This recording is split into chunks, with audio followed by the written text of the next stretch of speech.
विनोद कुमार यादव है जी। सबसे पहले तो आपका बहुत बहुत धन्यवाद, आपके चैनल का बहुत बहुत धन्यवाद कि आपने मुझसे मिलकर मेरा हौसला अफजाई करने का काम किया। इसके लिए आपको धन्यवाद और इस प्रोग्राम को जो दर्शक देखेंगे उन सबको मेरा ओर से बहुत बहुत नमस्कार। समाजवादी पार्टी का अधिवक्ता सभा का राष्ट्रीय उपाध्यक्ष हूँ इस समय जी। और अखिलेश जी ने पूरे राष्ट्र की देखने की जिम्मेवारी मुझ पर लगा रखी है। हालांकि हरियाणा और राजस्थान का प्रभारी भी मुझे नियुक्त किया गया है अभी 6-7 तारीख को।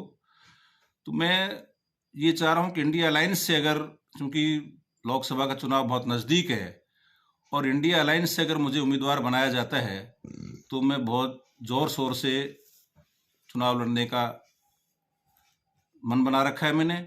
और चुनाव के माध्यम से मैंने जिस प्रकार से समाज में वकालत के पेशे में रह करके ईमानदारी से काम किया है, उसी तरीके से मैं अब समझता हूं कि राजनीति के माध्यम से मैं पब्लिक की सेवा करना चाहता हूं, करने का मन है। मुझे इस मामले में संगठन को लेकर के काम करना है और संगठन में भी जो वकीलों से संबंधित संगठन है उसको लेकर के मुझे जिम्मेवारी दी गई है। तो चूंकि वकीलों के संगठन में मुझे बहुत ज़्यादा कोई मेहनत की आवश्यकता भी नहीं पड़ेगी। वकील समुदाय डिस्ट्रिक्ट हेडक्वार्टर्स पर या उपखंड हेडक्वार्टर्स पर मोस्टली कोर्ट होते हैं, तो मैं वकीलों से संपर्क करूंगा और समाजवादी पार्टी के जो भी सिद्धांत हैं उनके बारे में उनको बताने की कोशिश करूंगा, पार्टी से जोड़ने का प्रयास करूंगा। देखिए, मैं आर्य समाज से जुड़ा हुआ व्यक्ति हूँ जी। मुझ में किसी प्रकार का कोई, ना मेरे परिवार में कोई द्वेषण है, ना मुझ में किसी प्रकार का कोई द्वेषण है। और मेरा प्रयास ये रहेगा और मेरा नेचर भी अब तक ये रहा है कि मैं किसी प्रकार की चुगली चांटे में या किसी को अपशब्द कहने में विश्वास नहीं रखता। 60 साल की मेरी उम्र हो चुकी है, 61 साल में रन कर रहा हूँ, लेकिन मुझे ये याद नहीं आ रहा कि मैंने कभी आज तक किसी को गाली गलौज, किसी प्रकार की गाली भी निकाली हो और मेरे किसी शब्दों से किसी प्रकार किसी को ठेस पहुंची हो, ये मुझे आज तक ध्यान में नहीं है। और मैं ये चाहता हूं और इस प्रकार की राजनीतिक करके ही मैं अपने क्षेत्र की, अपने लोकसभा की अगर मुझे मौका मिला तो इस प्रकार की सेवा मैं क्षेत्र की करूंगा और युवाओं में फैले द्वेषण को और हमारे ये राजनेता जो आपस में एक दूसरे पर छीटाकशी करते हैं, इस सारे सिस्टम्स को खत्म करने का प्रयास करूंगा। देखिए, क्षेत्र में विशेष जो मुद्दा है फिलहाल तो पानी की बहुत बड़ी समस्या है और पानी की समस्या को लेकर मेरा पहला प्रयास रहेगा। दूसरा प्रयास ये है कि हमारे यहाँ बेरोजगारी जो है नौजवानों में जो बढ़ी हुई है, उस बेरोजगारी को लेकर के हमारे क्षेत्र में जितनी भी फैक्ट्रियां लगी हुई हैं उनमें लोकल बच्चों को, लोकल विद्यार्थियों को जो है वो रोजगार दिलवाने के लिए प्रयास करेंगे और क्षेत्र का विकास, बिजली की समस्या है, पढ़ाई की समस्या है, अन्य जो समस्या हैं उनको पुरजोर तरीके से उठाने का काम करेंगे। ये आपका बहुत अच्छा प्रश्न आपने रखा है और ये बहुत बड़ी चिंता का विषय है। अब इस समय बाहर के बदमाश लोग आकर के हमारे यहाँ आश्रय लेते हैं और हमारे बच्चों को भी उसी प्रकार से अपने मुतल्लिक ढालने की कोशिश करते हैं। हमारे बच्चों में भी वही द्वेषण डालने की कोशिश करते हैं और उनको एक तरीके से आतंकवादी बनाने का प्रयास करते हैं, उनको बदमाश बनाने का प्रयास करते हैं।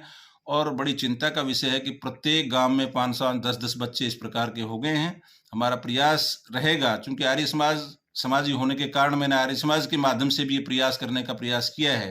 प्रत्येक महीने हम आर्य समाज के माध्यम से जो यज्ञ का प्रोग्राम करते हैं, गाँव में यज्ञ के प्रोग्राम्स करते हैं और बच्चों में संस्कार डालने का कार्य जो है हम कर रहे हैं और भी अधिक से अधिक करने का प्रयास करेंगे।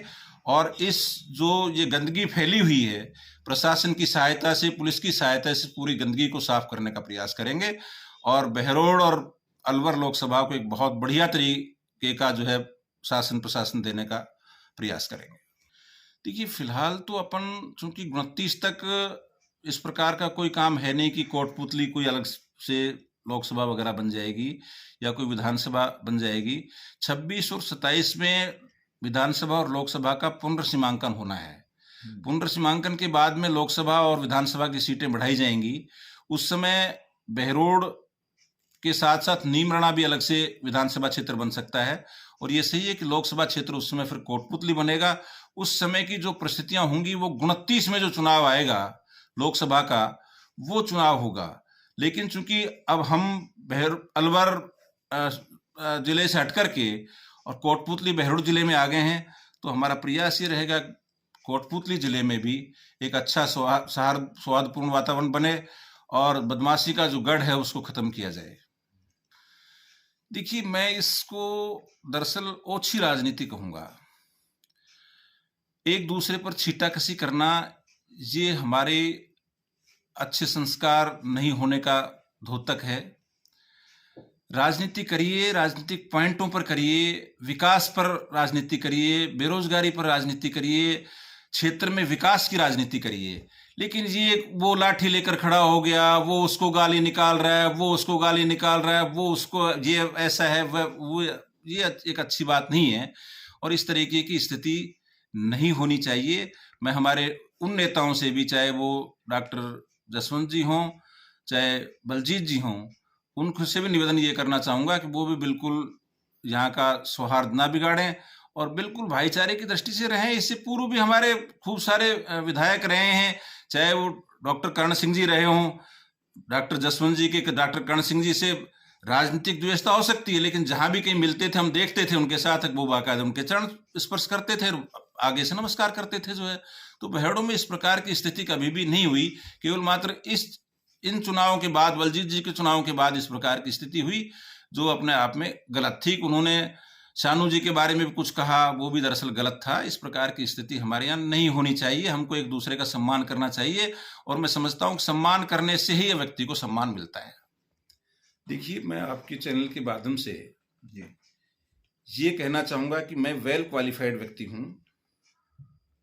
MA, LLM, LLB किया हुआ व्यक्ति हूँ। 34 साल का मेरा वकालत का अनुभव है और चूंकि अलवर जिले में, पूरे अलवर जिले में मेरा वकालत का अनुभव है, एक भी क्षेत्र ऐसा नहीं है जिसमें मैं वकालत करने के लिए नहीं गया हूँ। अलवर में फ्राइडे तो मेरा फिक्स डे रहता है। जिस समय मैंने वकालत शुरू की थी, एक फर्स्ट वकालत मैंने अलवर से शुरू की थी और उसके बाद में फ्राइडे का डे मैंने फिक्स कर रखा है। प्रत्येक फ्राइडे को मैं अलवर जाता हूँ। इसलिए क्षेत्र में कहीं भी कोई वकील समुदाय मुझसे अनजान नहीं है, मेरे सब लोग संपर्क में हैं। और ये बात सही है कि जो अपराध की स्थिति बढ़ रही है उस पर कंट्रोल प्रशासन और पुलिस मिलकर के और हमारे राजनीति से मिलकर करें तो उस पर कंट्रोल हो सकता है। पब्लिक की तो बहुत सारी आकांक्षाएं राजनेताओं से होती हैं, लेकिन राजनेता, चूंकि मैं ये कहूं कि अपने स्वार्थ के पीछे या वो कार्य करने की शैली नहीं जानने के पीछे पब्लिक को पूर्णतः राजनीतिक लाभ नहीं दिला पाते हैं। मुझे अगर लोकसभा का मौका मिला तो मैं पब्लिक को वो करके दिखाने की कोशिश करूंगा जो आज तक किसी भी लोकसभा के मेंबर्स ने या नहीं की। देखिए, वो बहुत शर्मनाक बात है और इस प्रकार की स्थिति जो लोग पैदा कर रहे हैं वो समाज के लिए कलंक हैं। और प्रशासन की कमजोरी में कहूँगा कि पुलिस को इस प्रकार के लोगों की तुरंत गिरफ्तारी करनी चाहिए और जिस दंपति के साथ हमला हुआ है उसको तुरंत जो है वो न्याय दिलवाना चाहिए। देखिए, मैं पिछले 31 साल से सक्रिय राजनीति में जुड़ा हुआ हूँ जी। राजनीति की विभिन्न पोस्टों पर मैं रहा हूँ। राष्ट्रीय किसान संगठन का प्रदेश अध्यक्ष रहा हूँ, उपाध्यक्ष रहा हूँ समाजवादी पार्टी का, उससे पहले RJD का अध्यक्ष रहा हूँ ब्लॉक का जो है, NSUI का डिस्ट्रिक्ट प्रेसिडेंट रहा हूँ, 91 से 92 तक जो है वो कांग्रेस का जिले का सचिव रहा हूँ। इस प्रकार से इन पोस्टों पर मैं रहा हूँ तो मुझे राजनीतिक का पूरा अनुभव है। हमारे अब तक के जितने भी राजनीतिक लोग हैं उन्होंने इस क्षेत्र के विकास के लिए, जो पानी की बहुत बड़ी समस्या पिछले 25 साल से हमको नजर आ रही है और प्रत्येक व्यक्ति ये कह रहा है कि पानी अगर चला जाएगा तो फिर हमारा क्षेत्र बर्बाद हो जाएगा। और अभी हम देख रहे हैं कि हजार फुट के लगभग बोरिंग करवाने पर भी पानी नहीं हो रहे हैं। तो पानी की समस्या है वो बहुत विकट समस्या है, और चूंकि हमारे क्षेत्र हरियाणा से लगता हुआ क्षेत्र है और वहाँ नहर आई हुई है, अगर इस प्रकार का समझौता कोई हो जाए सेंटर से और हरियाणा सरकार से, अब नहरों का पानी हमारे यहाँ भी जोड़ दिया जाए तो हमारा क्षेत्र जो है वो अलवर लोकसभा क्षेत्र बड़ी अच्छी तरीके से आबाद हो सकता है, और चंबल वगैरह का पानी भी आ सकता है, जिसके लिए हमारे कुछ लोगों ने, राजनीतिक लोगों ने मांग उठाई है, लेकिन वो अभी तक पूरी नहीं हो पाई हैं। मैं समझता हूं कि वो सेंट्रल गवर्नमेंट की कमजोरियां हैं, जिसकी वजह से, क्योंकि बड़ा प्रोजेक्ट की आवश्यकता है और हमारे नेता इतना दबाव नहीं बना पाए कि वो प्रोजेक्ट यहाँ लागू हो सके। आप यदि चुने जाते हैं और सेंटर में जाके बैठते हैं तो किस तरीके का आप क्षेत्र की जनता को आश्वासन देना चाहेंगे कि मैं इसके लिए क्या करूंगा पानी को लेकर विशेष? देखिए, पानी की जो योजनाएं हैं, मैं तो सेंट्रल गवर्नमेंट से भी पत्र लिखता रहा हूं।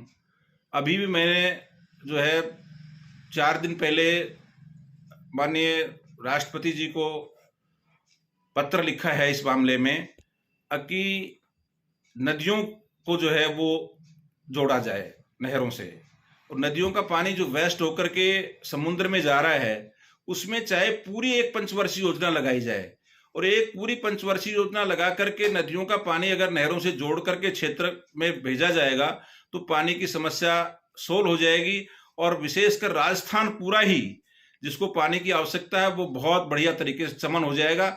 अभी आप देख रहे हैं कि जहां पानी गंगानगर वगैरह में चला गया वहां अनार की खेतियां हो रही हैं, कीनू की खेतियां हो रही हैं, और जबरदस्त लोग जो पढ़े लिखे लोग हैं वो नौकरी छोड़ करके और वो व्यवसाय कर रहे हैं।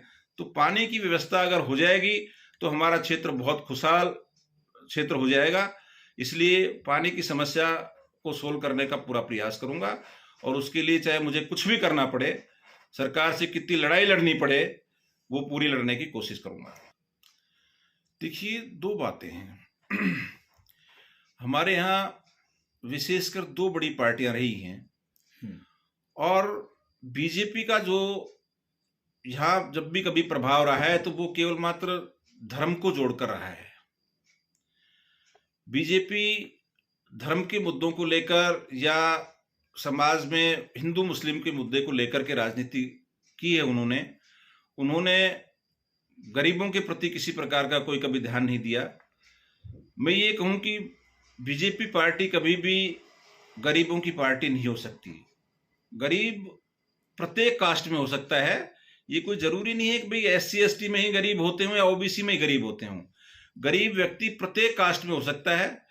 इसलिए सबसे पहला ध्यान जो देना चाहिए वो गरीबों के प्रति इस प्रकार की स्थिति हो, गरीब का उत्थान हो, और वो हम करना चाहेंगे, क्योंकि समाजवादी पार्टी खुद भी ये चाहती है कि गरीबों का उत्थान हो किसी भी तरीके से।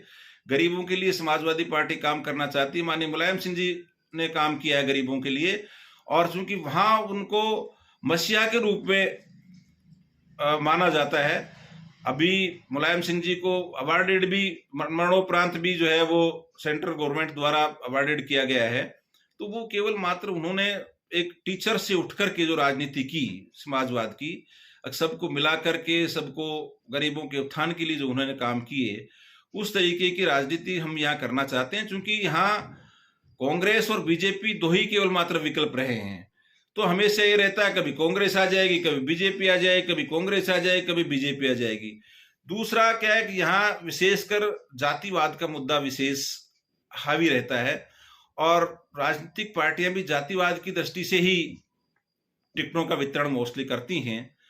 क्योंकि मैं इंडिया अलायंस जो बन रहा है उससे टिकट लेने का प्रयास कर रहा हूं, और इंडिया अलायंस का टिकट अगर अलायंस में समाजवादी पार्टी को मिलता है तो मैं बहुत अच्छे तरीके से समाज में एक बहुत बढ़िया सौहार्दपूर्ण वातावरण बनाते हुए सब लोगों से, जिस प्रकार से मेरा नेचर रहा है, सब लोग मुझे अपना आशीर्वाद देंगे और मुझे कामयाब करेंगे।